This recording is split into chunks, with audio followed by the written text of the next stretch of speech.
लेकिन गुरु चयन में भी बहुत पेचीदा पेच होते हैं। लोग कैसे डिसाइड कर पाए कि गुरु किनको चयन करें? हाँ, ये भी एक बहुत बड़ा चैलेंजिंग काम है व्यक्तियों के लिए। ऐसे ही गुरु नहीं चयन कर लेना चाहिए तुरंत। गुरु चयन करने में भी बड़ा सावधानी होना चाहिए। कहते हैं कि पानी पियो छान के, गुरु बनाओ जान के। तो गुरु का मतलब ये है कि पहले हम गोविंद से प्रार्थना करें कि हे गोविंद, अपने स्वरूप में कोई ऐसे हमको गुरु का मार्गदर्शन प्राप्त करवाइए, ऐसा संत से मुझे दर्शन कराइए जिसमें कि आपकी छवि हम देख पाए। तो जब ऐसी भावना आपकी बनेगी तो गोविंद कोई न कोई कृपा करेंगे कि वो संत से आपकी कोई न कोई ऐसी घटना या कुछ ऐसा चक्र को चलाएंगे कि आपको कभी न कभी ऐसे समय अनुभूति होगा कि ये संत मिल गए सामने जैसे। तो संत मिल गए तो आपको भावना आएगी कि हमें जिसको ढूंढ रहा था वो मुझे मिल गए, और जब जिसको ढूंढ रहा था वो मिल गए तो फिर आपको गुरु रूप में उनको स्वीकार कर लेना चाहिए। और जब स्वीकार कर लिया तो फिर उनकी बातों पर चलने में आपको कोई दिक्कत ज़्यादा नहीं आएगी। और जब बातों को उनके चलेंगे आप, संत गुरु के बातों पे चलना, कहते हैं ना कि संत गुरु के बातों पे चलना जिसको आ गया, सत कहो तो इस जगत में उसको जीना आ गया। तो संसार में जो गुरु की बातों पर, संतों की बातों पे चलने जिसको आ गया, समझ लो संसार की हर परिस्थितियों को वो जीत सकता है, और उसके बाद जो है वो उस भगवान परमपिता परमेश्वर को प्राप्त कर सकता है। तो कहने का मतलब कि जब आप गुरु, आपको जो हृदय में आपको चाहते थे वो गुरु मिल गए, और गुरु ने आपको रास्ता बता दिया और रास्ते पे आप चलने लगे, तो गोविंद भी आपको मिल जाएंगे। अच्छा, एक और समस्या आती है। गुरु का चयन कर लिया, लेकिन होता क्या है कि आज जो माहौल है या जिस परिवेश जो बदल रहा है, इसमें लोग भी गुरु बदल लेते हैं। तो क्या गुरु बदलना सही है यदि लोग बदलते हैं? नहीं, गुरु को बदलना नहीं चाहिए, क्योंकि गुरु एक शरीर नहीं होता है। गुरु एक जो है वो शब्द हो, मतलब एक तरह से कह लीजिए कि उसकी वाक्य होता है, उसका वाणी। लेकिन हर महापुरुषों ने गुरु बदले हैं। नहीं, गुरु तब बदला जाता है जब आपको जिस गुरु को आपने चयन, गुरु दो प्रकार के होते हैं। एक तो आप कुछ शिक्षा सिद्धि प्राप्त करने के लिए गुरु बनाते हैं, और एक होता है कि आप अपने जो है आराध्य को प्राप्त करने के लिए बनाते हैं। तो जब आराध्य को बनाने के लिए बनाते हैं, तो जो गुरु आपके बने हैं वो अगर आपको आराध्य की तरफ ले जा रहे हैं, तब तो आप गुरु का चयन कर रहे हैं। तो उस गुरु पे आप बातों पर आप अमल करें और गुरु को बातों को मान करके उनके पदचिन्ह पे चलें। अगर लग रहा है कि जिस गुरु को हमने बनाया था प्रभु तक प्राप्त करने के लिए, और उस रास्ते पे हम नहीं जा पा रहे हैं, तो फिर आप गुरु को चयन कर सकते हैं दूसरा। लेकिन ये तब होगा जब आपका गुरु आपको उस रास्ते पर न ले जा रहा हो, गोविंद के रास्ते पर। और ये और दूसरी बात ये कि जो आपने बोला कि दूसरे जो गुरु होते हैं, वो गुरु जैसे कोई शिक्षा, कोई कहता है कि मुझे सिद्धि प्राप्त करनी है, दूसरा गुरु बना लिया। किसी ने कहा कि हमको यह प्राप्त करना है, दूसरा गुरु बना लिया। तो जो मेन गुरु होता है जीवन का, जो जीवन बदलने वाला होता है, जैसे पिता एक होता है, लेकिन उसके बाद जैसे चाचा होते हैं, ताऊ होते हैं, खानदान में बहुत लोग होते हैं, वैसे ही गुरु एक होता है। नहीं, लेकिन गुरु अपन बनाते हैं तो एक गुरु मंत्र मिलता है गुरु से, तो फिर तो वो और बड़ा समस्या हो जाती है कि हम किस गुरु की उपासना करें, किस गुरु के मंत्र को जप को आगे बढ़ाएं, तपें, या उनके सिद्धांतों को आगे ले जाएं।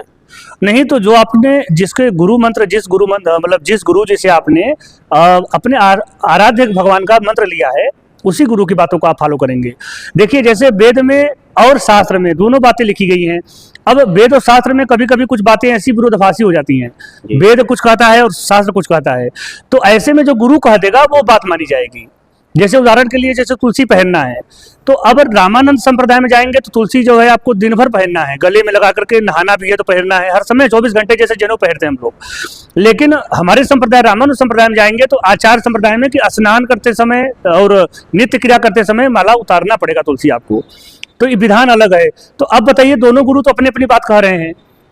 तो अब बताइए, हमारे संप्रदाय गुरु जी सही कर रहे हैं, तो वो संप्रदाय गुरु जी सही कर रहे हैं।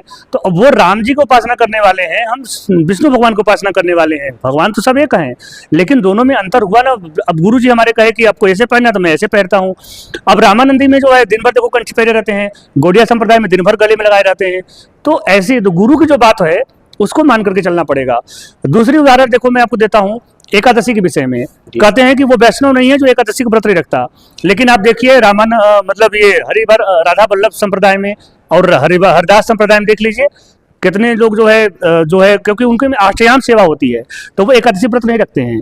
तो कहते हैं हम स्वामी जी को, अपने राधा रानी को, अपने कृष्ण भगवान को, अपने राधा वल्लभ लाल जी को हम 8 याम सेवा करेंगे, उनको 56 भोग लगाएंगे, तो फिर हम व्रत कैसे रह लेंगे। तो अपने स्वामिनी जी को हम नित्य अंग सेवा में रहते हैं, तो उनका भाव अलग है। और हम लोगों में क्या है कि हम लोग तो भाई एकादशी में जो है जरूरी हमारे लिए, अगर किसी ने कहा भी गया है कि जो एकादशी नहीं रखता वो व्रत वैष्णव नहीं कहा गया है। देखिए आपको ये बात बताया मैंने आपको कि जब आपने गुरु चयन कर लिया, जब आपके हृदय में गुरु आ गए, तो फिर गुरु का जो संप्रदाय होगा वही कुछ संप्रदाय आपको अपनाना पड़ेगा। या तो फिर ये है कि आप उस पर्टिकुलर गुरु को ही चयन करिए जिसमें कि आप जिस भगवान का आराधना करते हैं, या तो वो गुरु चयन करिए। भाई जैसे आपको सीताराम जी पसंद करना है तो रामानंद संप्रदाय के ही गुरुओं को सुनिए, उनके पास जाइए, उनमें जो आपको समझ में आए तो सीताराम जी का मंत्र लीजिए, या गौड़िया संप्रदाय जाइए तो राधा कृष्ण भगवान का मंत्र लीजिए। हमारे संप्रदाय में जब रामानुज संप्रदाय है तो लक्ष्मी नारायण भगवान का मंत्र मिलेगा। संप्रदाय कितने प्रकार के होते हैं? चार संप्रदाय होते हैं, 4 संप्रदाय, लेकिन 4 संप्रदायों में भी आगे जाकर के आचार्यों ने अलग अलग संप्रदाय बना दिए। नहीं, इनके कोई तिलक लगाता है, कोई तिलक ऐसे लगाता है, कोई ऐसे नहीं, जैसे अब देखिए कि क्या है कि जैसे रामानुज संप्रदाय श्री संप्रदाय कहा गया, फिर उसके बाद गौड़िया संप्रदाय आ गया, फिर उसके बाद जो है अंतर क्या? निम्बार्क संप्रदाय हो गया। अंतर ये नहीं, उपासना का विधि अंतर है। सीताराम जी का जब आप जैसे सीताराम जी का जब उपासना करेंगे आप, तो फिर उसमें आप शिव जी की उपासना भी करेंगे। उपासना शिव जी की सब जगह है, लेकिन सीताराम जी का धनुष बाण के रूप में करेंगे। जब कृष्ण भगवान करेंगे तो उनको जो है आप लल्ला के रूप में भी कर सकते हैं और द्वारकाधीश के रूप में भी कर सकते हैं, लेकिन लल्ला के रूप में राम जी का वो उतना भाव नहीं बनेगा जितना कि ठाकुर जी का कृष्ण भगवान का बनेगा। तो उनकी विधान अलग है। ठाकुर जी का जो है वो विधान उनकी क्या है कि वो लीला पुरुषोत्तम कहते हैं ना, कि वो कृष्ण भगवान को लीला पुरुषोत्तम कहा गया है, और जो है क्या कहते हैं मर्यादा पुरुषोत्तम राम जी कहा गया है। तो दोनों की उपासना थोड़ी अलग हो जाती है। फिर आप देखिए राधा रानी की जब करोगे सेवा, तो राधा रानी क्या है, सहचरी बनकर के सेवा कर जाती है। राधा रानी की सहचरी यानी आप अंग सेवक बन जाते हैं, आप सेवक यानी कि उनके। और जब आप विष्णु भगवान की सेवा करते हैं तो फिर आप दासाओं दास बन करके इत्यादि सेवा करते हैं। कहते हैं ना कि वो जैसे अब हम लोग जब क्षमा मांगते हैं तो कहते हैं अपराध सहस्त्राणी क्रियंते हरि समय दासो मामत्वा क्षमस्व परमेश्वर क्षमस्व परमेश्वरी, यानी हम आपके दास हैं इसलिए हमको क्षमा करिए। तो कहने का भाव ये है कि सबकी उपासना का विधि अलग है। अगर आप संप्रदाय भाई देखेंगे, सब आचार्य ने अलग अलग तरीके से भगवान को प्राप्त किया। सब भगवान एक होते हैं और सबको प्राप्त करने का जो उद्देश्य है वो यही है कि राधा रानी, ठाकुर जी, श्याम सुंदर, सीताराम जी, राधे कृष्ण भगवान, लक्ष्मी नारायण भगवान, वही लोग हमको प्राप्त हो जाएं।